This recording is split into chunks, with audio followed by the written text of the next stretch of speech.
Bueno, estamos muy emocionados porque estudiar los 7 juicios es algo increíble. Ahí en esta imagen pueden ver los 7 juicios. ¿Qué es un juicio? Pensemos que es un juicio, ¿no? Un juicio, ¿por qué tienen que existir los juicios en la Biblia? Porque un juicio, como lo conocemos nosotros, es alguien que ha cometido un acto o ha ofendido a otro, o ha cometido un acto contra otro, o lo ha defraudado, o ha cometido un homicidio, o ha cometido un delito, ¿cierto? Por eso se da un juicio. El juicio tiene como componente un juez, tiene una parte acusatoria y tiene una persona acusada. Por eso es necesario. Aquí los juicios van a tener diferentes resultados, van a terminar diferente, porque cada juicio tiene un propósito. Por eso son 7, porque Dios no va a juzgar a todo el mundo igual, ¿no? Sino que Dios tiene un tiempo para cada persona. Los que creyeron, los que no creyeron, los que están en la gran tribulación, Israel, todos distintos porque el Señor tiene propósito con cada juicio. Así que son 7 juicios. En este momento vamos a ver el primer juicio. Vamos a pasar esta imagen. Como usted lo puede ver, aquí dice juicios y los diferentes juicios, ¿cierto? Voy a aplicar rápidamente o a enunciarlos rápidamente. Juicio de los pecados de los hombres en la cruz, los juicios sobre los creyentes, sobre los que creyeron, juicio sobre Israel, juicio sobre el sistema del mundo, la gran Babilonia. Bueno, el juicio sobre Israel se llama la gran tribulación, juicio sobre la bestia y el falso profeta, el Armagedón, de la mano después del milenio, y juicio contra Satanás y sus ángeles, y el último juicio se llama juicio final, que se llama el del trono blanco. Esos son los enunciados. Vamos a pasar esta imagen porque no quiero que se queden en ella, porque vamos a estudiarlos cada uno y qué significa. Vamos a estudiar entonces, como les dije, el primer juicio. El primer juicio, como lo vemos en esta imagen, se llama juicio contra el pecado del hombre. En esta imagen podemos ver cuando en Génesis capítulo 3 el hombre peca contra Dios. Ahí está representado Génesis capítulo 3, donde el ángel con su espada fue puesto en el paraíso para que el hombre no comiera del árbol de la vida. Y ahí está representado la obra de Cristo en la cruz, que es la forma en que Dios viene el juicio contra el pecado. Vamos a leerlo. Vamos a leer Génesis capítulo 3, versículo del 3 al 6. ¿Por qué ahí debe haber un juicio? Miren lo que pasa. Pero del fruto del árbol, dice Dios a la mujer y al hombre, a Adán y Eva, que está en medio del huerto, dijo Dios, no comeréis de él, ni le tocaréis, para que no muráis. Entonces la serpiente dijo a la mujer, no moriréis, sino que sabe Dios que el día que comáis de él, serán abiertos vuestros ojos y seréis como Dios, sabiendo el bien y el mal. Y vio la mujer que el árbol era bueno para comer y que era agradable a los ojos y árbol codiciable para alcanzar la sabiduría. Y tomó de su fruto y comió, y dio también a su marido, el cual comió así como ella. El Señor había colocado 2 árboles en el paraíso. Adán y Eva estaban en un estado de santidad no confirmada porque ellos deberían elegir. El Señor le dijo, coman de todo árbol, menos del árbol de la ciencia del bien y el mal. Pero había otro árbol que se llamaba el árbol de la vida. El árbol de la vida. De ese árbol no comió, sino que comió del árbol de la ciencia del bien y el mal. Y empezó, dice en Génesis 3, el hombre a ver su desnudez, la desnudez del otro. Vino la desconfianza y se desató, por supuesto, el caos. Dios ahí en Génesis capítulo 3 entonces empieza a emitir un juicio fuerte.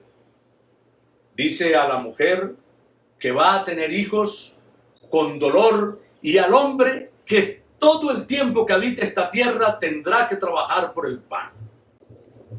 Es uno de los grandes sufrimientos porque el hombre siempre en esta tierra tendrá que labrar, tendrá que trabajar. Es una aflicción encima de él porque el hombre en eso no puede estar tranquilo. ¿Qué le preocupa a la gente ahora? Le preocupa su trabajo, su empleo. ¿Por qué? Porque siempre hay que trabajar, porque siempre hay un compromiso para eso. Eso es parte de la consecuencia del pecado, de haber pecado. Y se necesitaba una restauración sobre el pecado. El hombre desobedeció. Cuando vimos en la imagen el ángel, es porque en el capítulo 3 dice la Trinidad, expulsemos al hombre del paraíso. No vaya a ser que después que comió del árbol de la ciencia del bien y el mal, vaya y coma del árbol de la vida y muera para siempre. Por eso había que sacarlo del paraíso, para que no muriera para siempre. El hombre efectivamente empieza a padecer su pecado, pero tiene la oportunidad de no morir para siempre, sino de que en el tiempo pudiera comer del árbol de la vida. El árbol de la vida para nosotros en la Biblia es Cristo. Es Cristo, la solución perfecta. Pero Dios en este juicio es algo muy hermoso, porque Dios, ahí mismo que el hombre comete pecado, también da la solución. Mire, quiero que veamos el versículo 15, Génesis 3:15. Génesis 3:15, como lo vemos ahí, dice: y pondré enemistad entre ti y la mujer, y entre tu simiente y la simiente suya. Esta te herirá en la cabeza, y tú le herirás en el calcañar. Ahí mismo, después de haber pecado, ahí mismo Dios trae la solución. Mire que es algo interesante. Está hablando con Satanás, que también recibe un castigo, pero su juicio está al final. Tendremos paciencia con eso. Pero a Satanás le dice: voy a poner enemistad entre ti y la mujer. O sea, ya ahí empieza Dios a dar soluciones. ¿Por qué enemistad entre Satanás y la mujer? Porque la mujer había generado una amistad con el diablo. Quien habla con el diablo no es Adán, es Eva. Mire qué interesante el papel de la mujer, que así como Eva se amistó con el demonio, Dios también define romper esa amistad y generar una controversia entre los dos. Va a poner enemistad. ¿A qué mujer también se refiere aquí? A la Virgen María. A la Virgen, que después dice que escogerá una virgen, ¿cierto?, del pueblo de Israel, y que el Espíritu Santo vendrá sobre ella y el santo ser que nacerá será el Salvador. Pero ahí está, ¿no? Esa enemistad entre Satanás y la mujer. Cuando María acepta, por supuesto, ser la receptora y el recipiente de la palabra de Dios en su vida, está enfrentando al demonio, ¿cierto? Está enfrentando al demonio. Está aceptando la voluntad de Dios, y todo el que acepte la voluntad de Dios está enfrentando al demonio. Ahí se genera esa enemistad entre el demonio y la mujer. Pero después dice: entre tu simiente. Sigue hablando con el diablo. ¿Cuál es la simiente? Dice la Biblia del demonio: el pecado. El hijo del diablo es el pecado. El pecado es el literal hijo del diablo. Lo que tiene a este mundo sumido en la maldad, en la confusión y en la enfermedad es el pecado. Esa es la simiente del demonio, el pecado. Por eso este juicio es contra el pecado del hombre, porque ya hay que enjuiciar al pecado del hombre, porque el hombre acaba de pecar y acaba de aceptar el pecado. Y dice, y entre la simiente suya, o sea, la simiente de la mujer. ¿Quién nace de la mujer? Jesús. Jesús. Entonces le está diciendo al diablo también, este problema lo resuelvo. Lo resuelvo destruyendo la amistad con la mujer y la mujer contigo.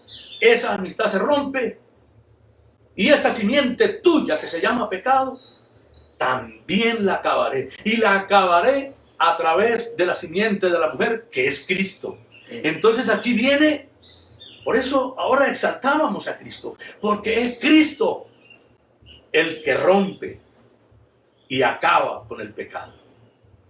Ahí donde viene el juicio, ¿no?, contra el pecado.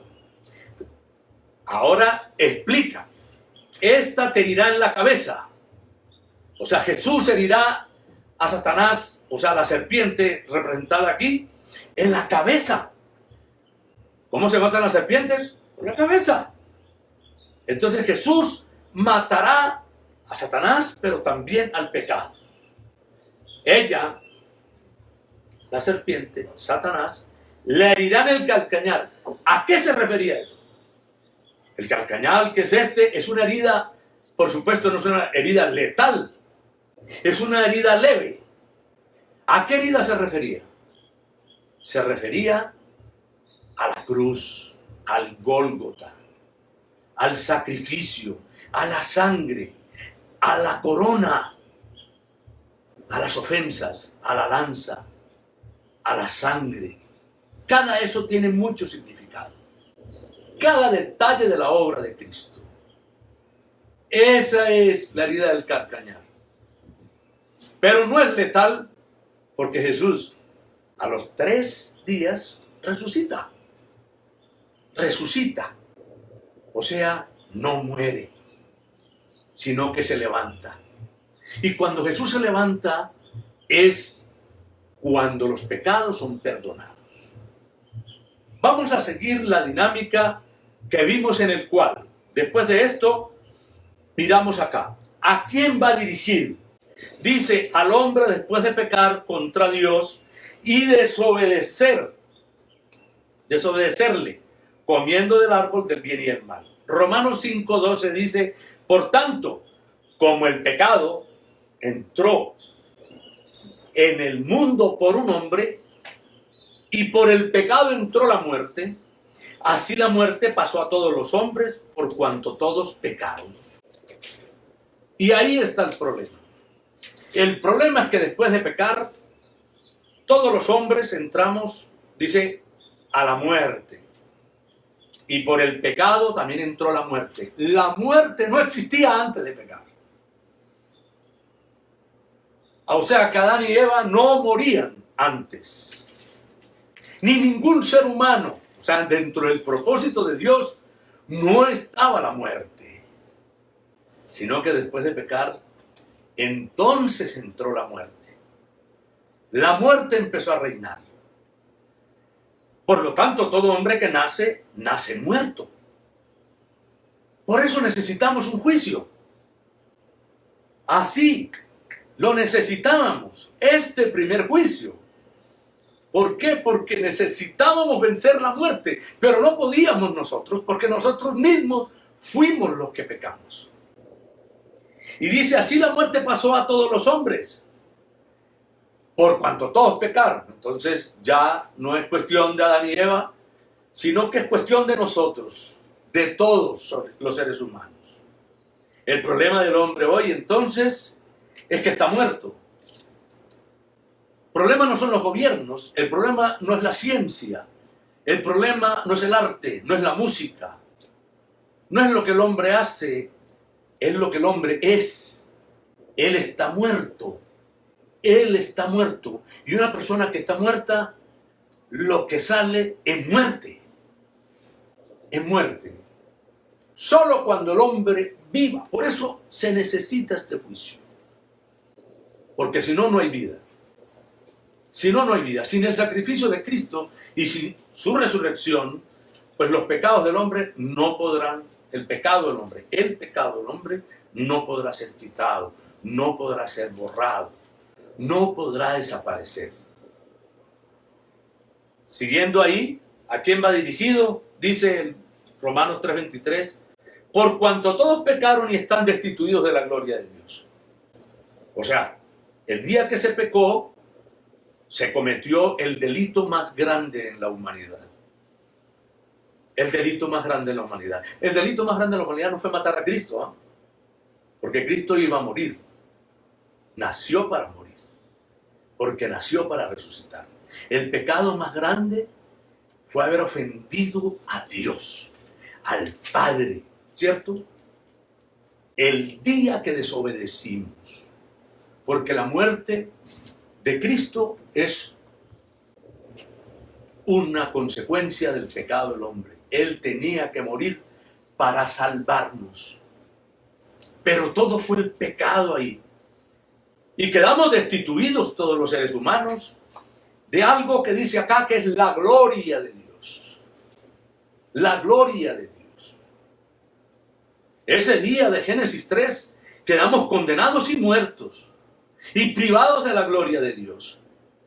Entonces necesitábamos un juicio. Necesitábamos un juicio. Un juicio que nos pudiera restaurar.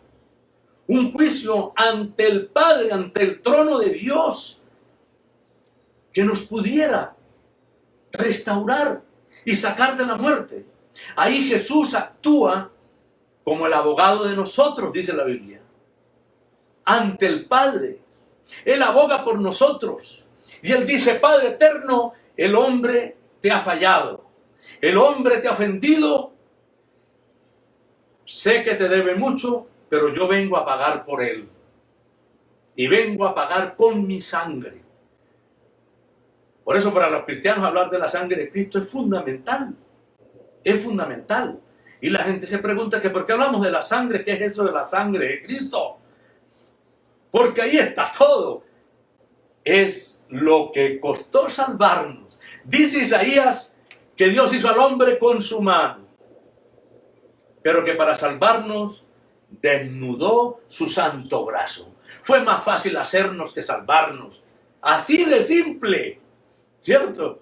Fue más fácil hacernos que salvarnos. Para salvarnos se tuvo que meter Dios en el lodo, en el mismo infierno donde caímos para sacarnos. Y ahí es el detalle donde tenemos que ser rescatados por Cristo. Por eso va dirigido a nosotros. Ese juicio es para rescatarnos a nosotros. Necesitábamos ser rescatados. Estábamos muertos. Estábamos condenados a muerte. Y en el juicio aparece el juez, pero aparece el defensor. Y el Padre, dice la Biblia, acepta. Dice la palabra del Señor en Efesios 1:6, somos aceptos en el amado. Por eso amamos a Jesús. Por eso cantábamos ahora acerca de Jesús y le cantábamos a Él. ¿Por qué? Porque somos aceptos en el amado. Él nos acepta. Entonces Dios desde su trono dice, bueno, yo acepto. Los voy a aceptar a ustedes en el amado, en Jesús. Por eso es tan reiterativo para nosotros los cristianos decirle al mundo que acepten a Jesús. La gente dice, yo creo en Dios, pero ojo, dígale, ¿y usted cree en Jesús? ¿Cierto? Usted no sabía que si usted cree en Dios nada más, Dios es el que lo está condenando a usted. Tiene que creer en quien lo va a salvar a usted, para que ese juez al cual usted ofendió pueda ser libre. Por eso es tan importante Jesús, porque es el único que me lleva al Padre. Sin Jesús no puede haber aceptación. Aceptos en el amado, aceptos en Cristo. El segundo punto del cuadro que estábamos viendo en este primer juicio es el lugar del juicio. ¿Dónde fue ese juicio? ¿No? Hay que recordarlo, el lugar. Primera de Pedro 2:24 dice, quien llevó él mismo nuestros pecados en su cuerpo sobre el madero, para que nosotros, estando muertos a los pecados, vivamos a la justicia, y por cuya herida fuimos sanados. ¿Cómo le parece a usted? ¡Qué belleza!, ¿sí o no? Allá en el Gólgota, allá en el monte de la calavera, en el monte Calvario, ¿cierto? Allá ocurrió, en ese lugar, donde hace 2000 años, ¿cierto?, se oscurece el mundo a las 3 de la tarde, ese día que la tierra tiembla, que se oscurece y se abren las tumbas, ese día ocurre el juicio para nosotros. Y por supuesto el primer día, que es el domingo en el calendario hebreo, es la resurrección. Es la resurrección. El sello, el completo de la obra de Cristo. Él llevó nuestros pecados, ahí está. El problema es que este es un juicio sobre el pecado de los hombres. Y no podíamos nosotros responder porque estábamos muertos, porque estábamos impedidos, ¿cierto?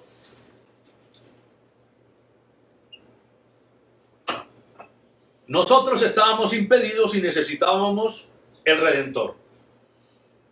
Entonces, dice, nosotros estando muertos, entonces vivimos a la justicia. Quiere decir que somos justificados ya. Que ese juicio de Génesis 3 contra nosotros ya no existe. Ya hemos sido perdonados. Se efectúa este juicio en el Calvario y salimos. Eso cuando hay un juicio que se ve en televisión y la persona le dice inocente, la gente brinca, salta, el condenado llora, algunos caen desmayados de la alegría. Pues usted y yo tenemos que caer desmayados de la alegría ante el Señor, ante el grito inocente. Estabas muerto y ahora vives. ¿Qué tal? Y ahora vives. Colosenses capítulo 2:15 dice, y despojando a los principados y a las potestades, los exhibió públicamente, triunfando sobre de ellos en la cruz. ¿Por qué la cruz distingue a los cristianos por siglos de los siglos y nos sigue identificando? Porque alguna gente tumba las cruces en algunos sitios de este planeta. Porque la cruz, ese pedazo de madera, nos recuerda, pedazo de madera vacío, nos recuerda que Cristo ya no está ahí, que Cristo ha resucitado. Pero ese pedazo de madera no nos hace olvidar lo que ha ocurrido. Dice él, los exhibió triunfando sobre ellos en la cruz. No solamente era un monte, sino una cruz. Una cruz. Una cruz que se exhibe. Porque dice es triunfante, ¿no? Triunfante es inocente. Cuando la persona es declarada inocente, pues entonces hay una algarabía, porque es un triunfo. ¿Usted sabía algo también increíble? Por ejemplo, que la persona no lo pueden volver a juzgar por el mismo concepto. Que ya no podrá ser volver juzgada. ¿Quién no grita? ¿Quién no cae a los pies de Cristo? Cuando usted se entera que no va a morir ya. Que ya no va a ser juzgado por sus pecados o por su pecado. Sino que ya hay vida en usted. Hay que brincar, hay que saltar, hay que ser libre, hay que salir a la calle. Hay que contarle a la gente que Dios me ha dado otra oportunidad. Que Jesús me ha dado la posibilidad. Porque ya soy libre. Porque he sido perdonado. Por lo tanto, dice que es un triunfo. Un triunfo de Dios, un triunfo de Jesús, pero un triunfo nuestro.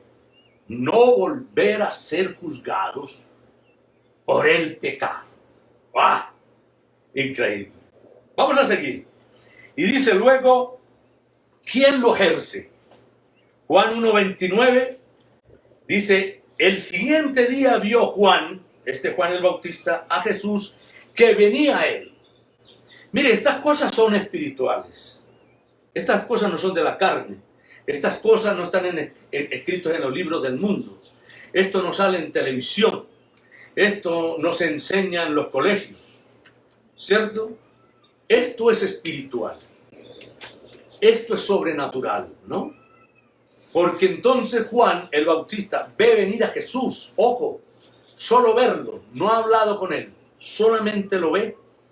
Y dijo, he aquí el Cordero de Dios que quita el pecado del mundo. Jesús, a diferencia de los sacrificios del Antiguo Testamento, quita el pecado del mundo. Así, literal, quita. Quitarlo es borrarlo. Antes los sacrificios, en la época del tabernáculo de Moisés y del templo, los pecados eran cubiertos, no quitados, cubiertos.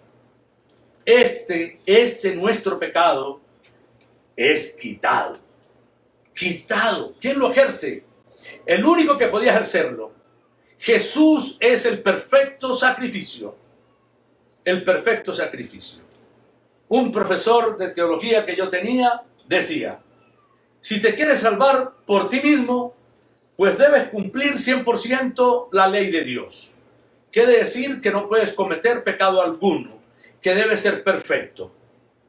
Porque Santiago dice, la ley lo dice, que si tú incumples un pecado de la ley, de los 634 mandamientos, te haces acreedor de los otros también. Entonces él decía, tienes que ser perfecto, pero además tienes que morir en la cruz.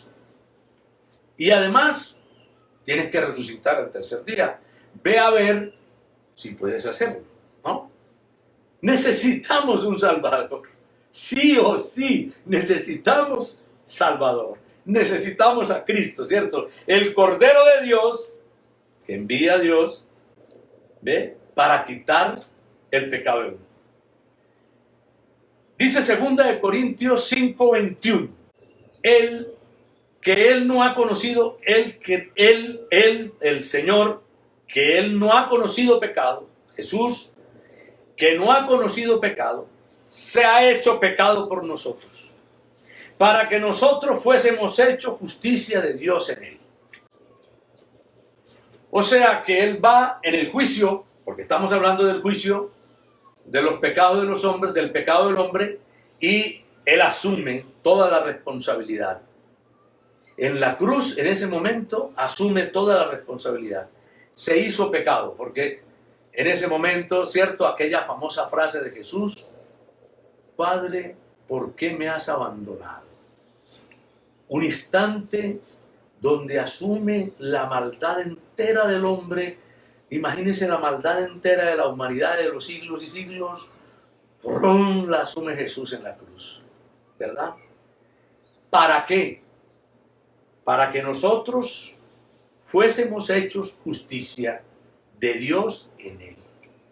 Entonces en ese juicio, por supuesto, como lo vemos reiterativamente, estamos siendo perdonados, estamos siendo justificados, estamos siendo liberados. El hombre que cree en Cristo y acepta su obra es libre. Es libre como en aquel tiempo. Dice, y después, dice Hebreos, de haber hecho esta profesión, ¿qué más queda, no? ¿Qué más queda? No puedes volver atrás, porque ¿qué vas a hacer? ¿Qué más queda? Ya has aceptado y comido el árbol de la vida. ¿Qué vas a hacer? Primero comimos el árbol de la ciencia del bien y el mal, y ahora el de la vida. No hay más árboles. Eran 2. Vamos a seguir. ¿Por qué el juicio? Dice, por haber pecado en el Edén, se amistaron con el diablo, desobedecieron a Dios y comieron del árbol de la ciencia del bien y del mal, quedando condenados a la muerte. Tito 3:5. Él no nos ha salvado por obras justas que hayamos hecho, pero sí por su misericordia. El juicio tenía que existir para que pudiéramos ser libres, ¿no? Y dice, por su misericordia. Dios decide tener misericordia de nosotros, porque ha podido ejercer el peso de su justicia y ya. Sencillamente nosotros ser condenados a la muerte eterna y listo. Pero Él decide tener misericordia y darnos a los hombres una segunda oportunidad. ¿Sabe qué es lo que está pasando hoy en día? Una segunda oportunidad. Una segunda oportunidad. Él creó al hombre y todos los que pisamos este planeta estamos en la segunda oportunidad. Amigo que andas por ahí, recuerda que esta es una segunda oportunidad. Dios te está dando una segunda oportunidad. Esa es su misericordia. Sigue entonces y dice, Efesios 2, 5, 6 y el versículo 9. Dice, aún estando nosotros muertos en los pecados. ¿Por qué el juicio? Porque estábamos muertos en nuestros pecados. Él nos dio vida juntamente con Cristo. Por gracia somos salvos. Y juntamente con Él nos resucitó. Y asimismo nos hizo sentar en lugares celestiales con Cristo Jesús, no por obras para que nadie se gloríe. Lo decíamos ahora, no nos vamos a salvar por las obras, porque no tenemos cómo pagar este juicio. No tenemos cómo pagarle al defensor, ni tampoco tenemos cómo pagarle al que hemos ofendido. O sea, ni al Padre ni al Hijo. No. Necesitamos entonces de su gracia. Dice ahí, no por obras para que nadie se gloríe. ¿Verdad? Es imposible por las obras. Necesitas creer en el juicio santo y perfecto de Dios. En Jesús, tú y mi Salvador. Luego dice, tiempo en que ocurre. Dice que Jesús comenzó su ministerio a los 30 años, ¿no? Yo a veces digo, los muchachos maduran a los 25, pero ya viendo los 30 de Jesús, digo, ahora a los 30. A los 30 es una buena fuerza ya del hombre, de la mujer a esa edad, ¿no? Jesús comienza y en esos 33 años hace su ministerio, pero al 33 muere en la cruz y resucita. ¿En qué tiempo ocurre? Mire, en el tiempo que ocurría. Lucas 1, del 1 al 2, porque la Biblia históricamente está comprobada, ¿cierto? Está comprobada.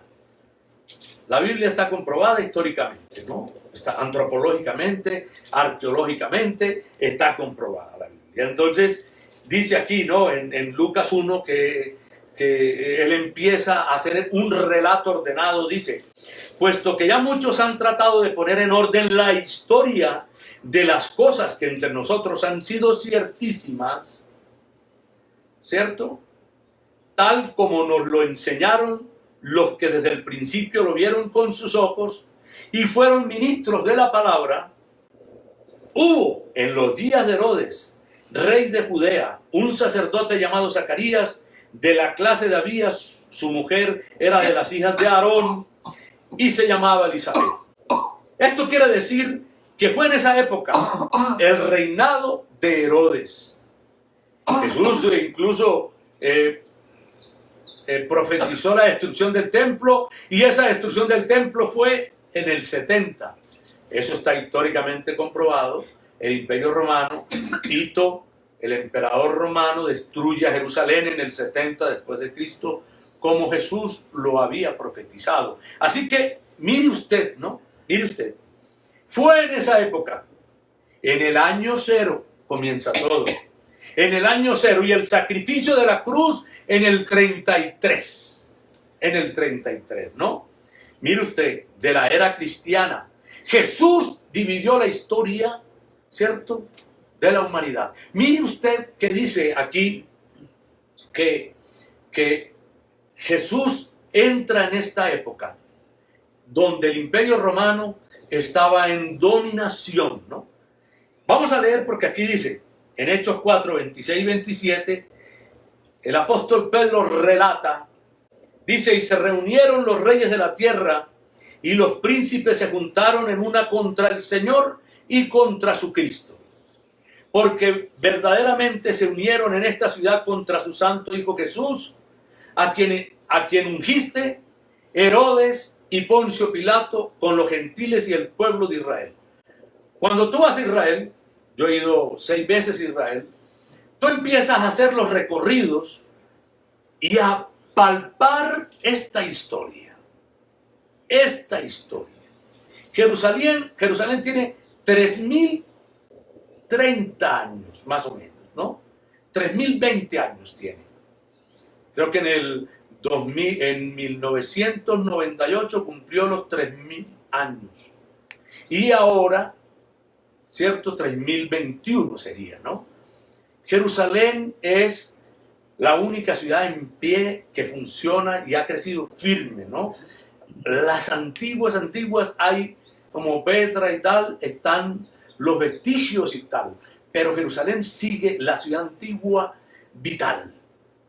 Tú puedes ver allá cuando vas y palpar los palacios de Herodes, dónde quedaba cada cosa y cómo fue la vía dolorosa y por dónde pasó Cristo. Y aquí fue donde Jesús habló con Pedro, aquí fue donde María estuvo con Elizabeth, aquí fue donde nació Juan el Bautista, aquí fue donde se crió Jesús. Tú vas a todos esos lugares. Tú vas a todos esos lugares donde se construyeron templos para ser guardados. Es esa época. Ese día fue el juicio. Tiempo en que ocurre ese momento. No fue antes ni después. Fue en esa época. Y vamos a concluir con el resultado. ¿Cuál fue el resultado de este juicio? Pues la gran liberación del hombre, la oportunidad de ser salvos, la humanidad. Jesús es el arca, construida no por Noé, sino por las manos de Dios, para que todo aquel que en él crea y se suba en él, ¿cierto? El arca era de madera y la cruz también. Ahí el que se suba y crea, ¿cierto? Será salvo. Esa es la invitación del Señor. Tito 2:11 dice, porque la gracia de Dios se ha manifestado para salvación a todos los hombres. Manifestación y salvación a todos los hombres. Y el último versículo es Hebreos 5:9, dice, y habiendo sido perfeccionado, vino a ser autor de eterna salvación para todos los que le obedecen. Ahí está. ¿Cuál fue el problema de Eva y Adán? Desobediencia. ¿Qué nos va a salvar? La obediencia. La obediencia a esta palabra, a la palabra que ha sido escrita. Voy a quedar aquí en este primer juicio. Vamos a descansar 5 minuticos, interrumpimos la programación y tal.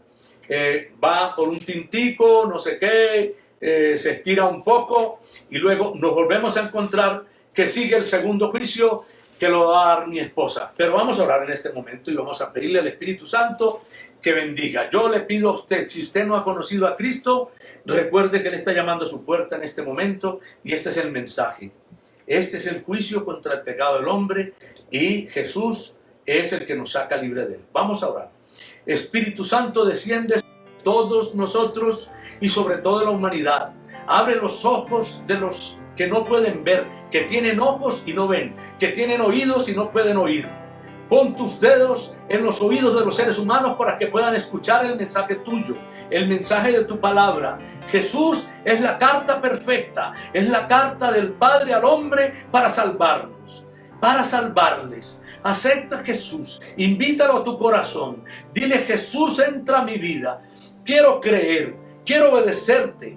Quiero creer en este juicio maravilloso y brincar triunfante de que he sido perdonado y que tú, Jesús, con tu sangre me llevas al cielo. Padre, muchas gracias en el nombre de Jesús. Amén.